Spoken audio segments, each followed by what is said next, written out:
You know, over the years, if you've ever had a tragedy come into your life or in the life of someone else, you've probably asked the question that am asked all the time. Why do bad things happen to good people? Why is there evil in the world? Why did the Lord allow evil? Why are these things happening? I mean, I don't think there's anybody who's ever lived who hasn't asked that question.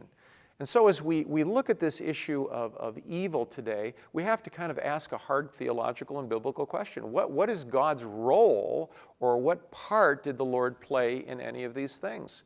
Now, if you go back into the Old Testament, one of the things that's interesting is you find out that wherever there is chaos, there is light. You go back to Genesis chapter 1. It says that everything started out in Genesis 1 with darkness, with chaos, and with confusion. And then in that place where there was darkness and confusion, there was light. The Lord said, "Let there be light."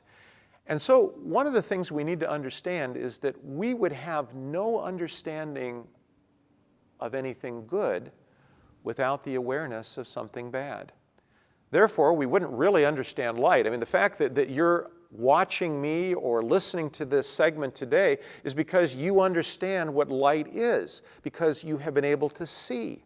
But light wouldn't mean anything without darkness. And so every day the Lord teaches us that, right? Every 24 hours, there's dark, there's light, there's dark, there's light. And the reason that God doesn't create evil but allows evil to be in the world, and what I mean by allow is that it's just the result of what is not light, is what is not goodness. There's always chaos wherever there isn't God. God doesn't have to create the chaos or create the darkness. It's always there. It's always in the beginning of every situation. What we need to see is God is not creating chaos. What He's doing is bringing light. Chaos, darkness, and evil are the results when God isn't there. And therefore, when God creates light, He creates it so we can understand what it is by allowing darkness to be there. So is God creating evil? Is He doing evil things? Is He causing problems and wars? No, He's not causing any of these things.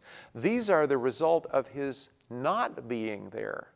But by allowing them to be there, God lets us know what He really is as the God that hates those things, and allows us to have the freedom and the joy of celebrating Him for who He is. The Lord wants us to know the real God. He wants us to know our real issues, and therefore He allows these other issues to be there so that we can understand it better.